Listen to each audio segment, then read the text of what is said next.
Sungguh telah nyata kemerdekaan Indonesia. Bergembiralah dan bersyukurlah selamanya untuk perjuangan dengan darah dan kepedihan, untuk pengorbanan dengan jiwa dan raga terpenjara.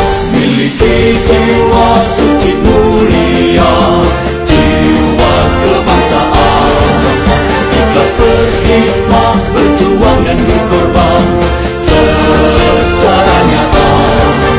Hikmahkan diri untuk perjuangan demi bangsa dan negara. Hikmahkan diri untuk perjuangan demi bangsa dan negara. Merdekalah Indonesia Raya.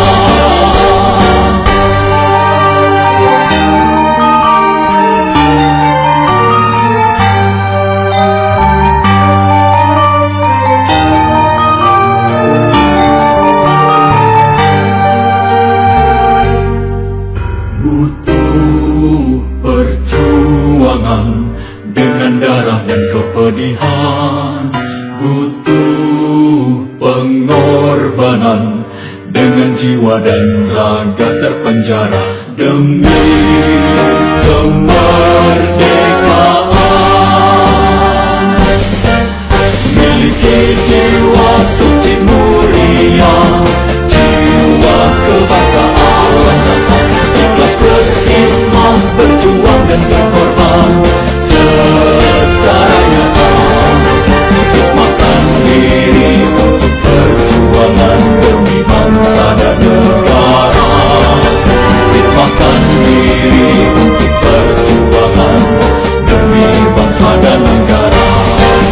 Segala dan isi kemerdekaan, tegakkan demokrasi, wujudkan keadilan sosial dan kemakmuran negeri. Hikmahkan diri untuk perjuangan demi bangsa dan negara. Hikmahkan diri untuk perjuangan demi bangsa dan negara. Semoga Allah membalas segala hikmah syuhada kemerdekaan.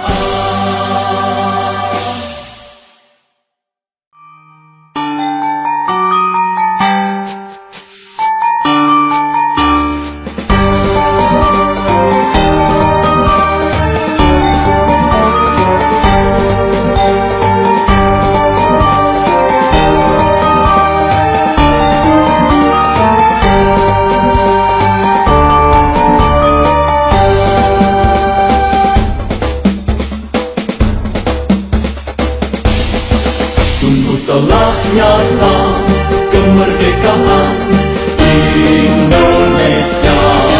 Bergembiralah dan bersyukurlah selamanya untuk perjuangan dengan darah dan kepedihan, untuk pengorbanan dengan jiwa dan raga terpenjara. Miliki jiwa suci mulia, jiwa kebangsaan, ikhlas berkhidmat, berjuang dan berkorban